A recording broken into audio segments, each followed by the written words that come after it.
Hello, and welcome to Candidates Forum 2021. I am your host, Larry Curtis, and we are pleased to have in studio with us today for Ward 3 City Council, Gerson Monteiro. Yes.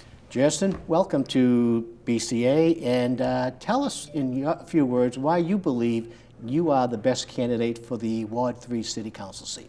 Sure. Well, I think we need some fresh faces. We need some fresh energy in the City Council. We need city councils, new city council persons that are going to listen to the community and what the community and the constituents are asking for, and that's the one that's beholden to special interests. And I believe I'm that person. Okay, right now I'm sitting on the Southeastern School Committee, so I do have experience with. Obviously, it's not exactly the same, but I do have some experience as well making such types of decisions that you would be asked for to be done at the city council level. Okay, all right. We have a series of questions we've asked all the city council candidates, so I'm going to start off with, what do you believe is the most important issue facing the city council today? Why? And what recommendations would you make moving forward? Good question.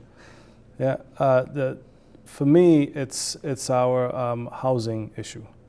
Okay, housing justice is very important to me, and I've seen it come up once in a while at City Council, but I don't think that we've taken enough time to actually study that issue that we have here in Brockton with the housing, and also how we can go about resolving the situation here in Brockton. Because I believe that housing is a human right, and I believe that as a city, we need to offer housing to our residents that's safe, that is affordable, right? Because that's where it starts. Okay? So if we have that, that's a good starting point for our residents to kind of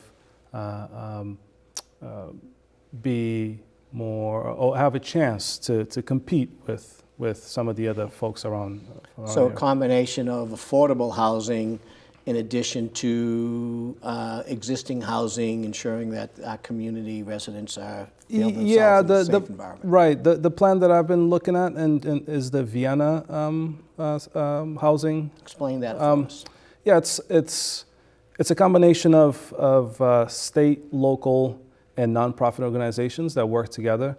They run these housing. Sometimes when we hear the word social or public housing, we have a negative connotation to it. Projects. Right. Yes. But in my day.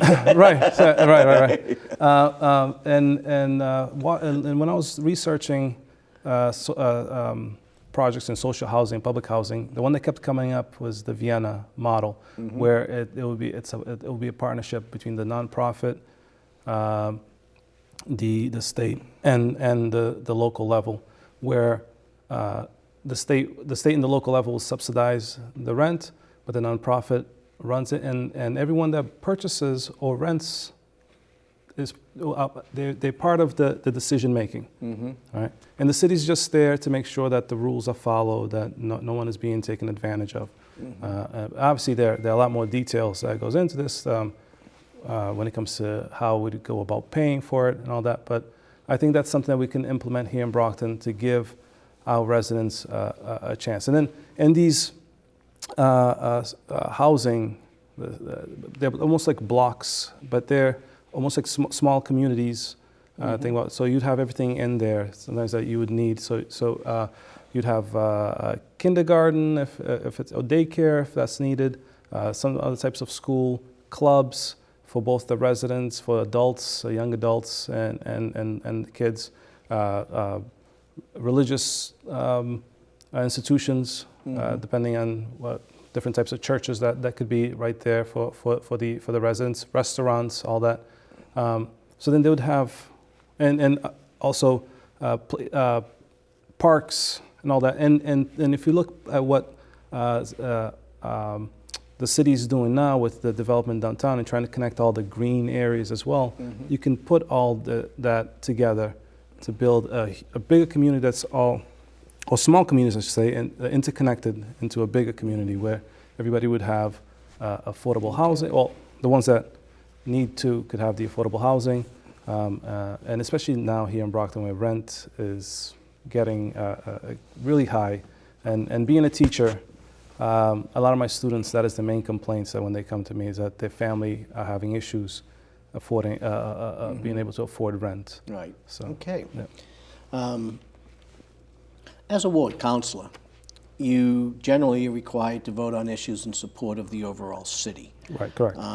How would you vote if the vote you were to cast would not end up being a favorable vote for your specific ward? Right. First, I would hope I would have time to bring the issue to my constituents and explain to them the situation, how, yes, this might not be something that is overall positive for us in the ward, but when we look at the entirety of our community, it would be a plus. And if the residents agree with whatever decision, actually, we allowed whatever decision that the constituents and the residents come up with, I will try to support full-heartedly. Okay. So obviously, yeah, because you're there as the voice of the constituents and the residents of the ward. You're not. It's not what I say or what the councils at large say. We're not there to represent ourselves.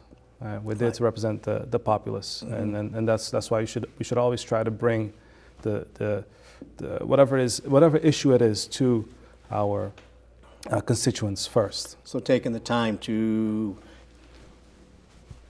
inform your constituents of the decisions that need to be made coming forward and your reasoning for maybe voting in that manner. Right. Okay. Right. All right. Okay. Small business owners have expressed their frustration over the process of getting their projects approved in a timely fashion.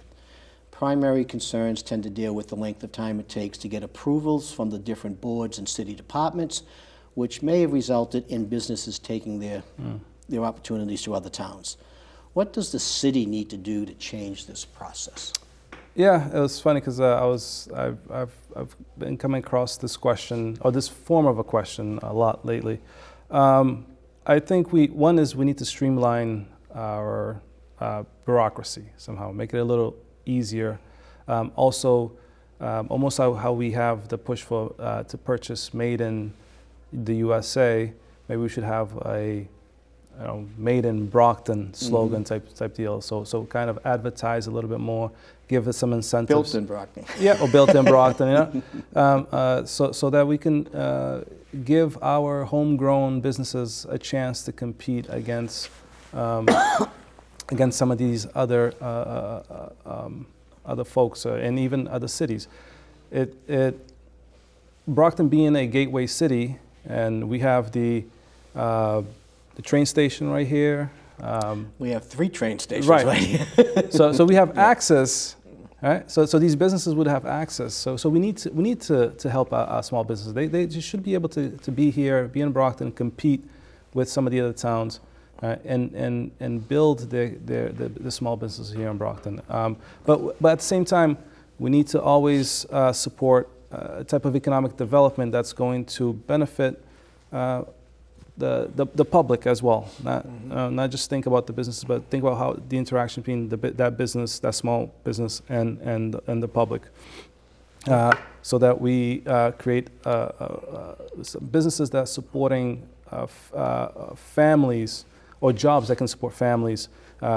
Also think about equal opportunity, an equitable standard of living, and also try to make it a more equal distribution of wealth, while we also guarantee workers' rights. I'm big on workers' rights. I've always been part of a union, so that's something I push for a lot. But we have to figure out how to streamline the system, make it easier, and also have some goodies there, some incentives to keep our homegrown businesses here and help them grow here in the city.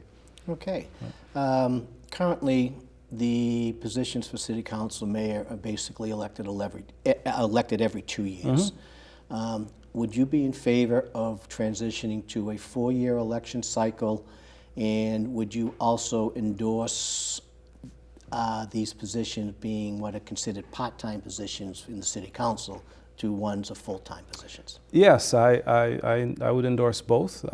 Whether I win or lose, I would endorse both. One, because if every 2 years, the city's spending a lot of money in these elections every 2 years. So if you do every 4, that's giving some time to build up that equity or that money that we have to spend, and give the city also more time to advertise and have the push to vote, and get more of our citizens involved and able to vote.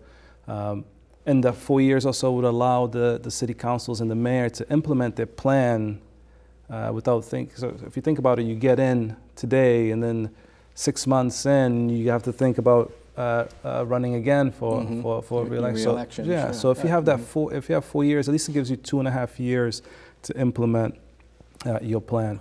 When it comes to full-time or part-time, I think this is an issue that's been coming up a lot with the city council, and I've in some of the discussions, they are doing full-time job, just it's labeled part-time. And again, if we go back to what I said earlier about equity and also workers' rights, they need to be compensated for the work that they're actually doing. Right? And it's not, again, I'm not saying a pay raise. I'm just saying, it's if they're going to be full-time. Full-time, you're going to get a pay raise. Right. No. But I'm saying right. But I'm saying not an exact. Not a huge amount, but I'm saying that it's not really about the money. But if they are full time, they have more time to work or implement those issues that the constituents want them to implement, instead of really running and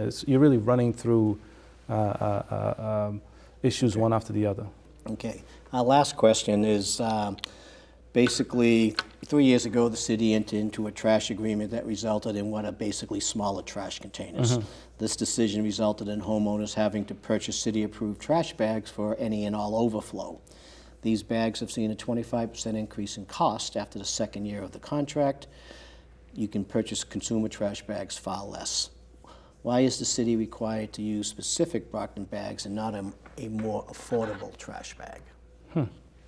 Yeah, well, I think the city could still use a Brockton-specific bag and figure out a way to make it more affordable to the community, or explain where is this money going into. How's that? So if it's the $5 for 4 bags, where is that money going? And we need to have transparency. Explain to the constituents exactly where that money is going. It could be that, okay, yeah, we might say it's more expensive, but look at everything that we're helping, or where all this money is going to help, whether it be schools or the parks, or any of those issues. But if the city could figure out a way to make it obviously more affordable to the residents, I'm for that. I was very upset when we received the new trash. 32-ounce container. Yeah, 32-gallon container. It was funny because at first the recycling one, I thought that was the trash one, but then when I looked at it, I said, no, this is the recycling one. I said, why is my recycling one a lot larger than my trash one? So yeah, so I think, and when you drive around some of the other towns and cities, you see that their trash containers are large, similar size. Yeah. So we need to figure out what exactly is going on, and figure out a way to one, make it more affordable for our residents, and also where, because it's not fair as well if you look at some of the families that live in, or if you have a large family, whether you live in a family home or a multi-family home. Right, you're going to run out of space in the container. So we need to figure out how that could be. And I know they're trying to force you to think a little bit more about recycling, and about how to be a little bit smart in your shopping and whatnot, not to make a lot of waste. But that could be both. I think those two things could go hand in hand. Just do a little bit more of educating of the of the public, but Okay. also allow us to have a little bit larger containers, but at a more affordable price. All right, we are actually out of time. I want to thank you for coming in Sure, today, sure. giving us your overview of things for the Ward 3 City Council position. And we want to remind our viewers out there to don't forget to get out and vote on Tuesday, November 2nd. Your vote is important for the continued improvement and direction of our city. On behalf of all of us here at BCA, thank you very much.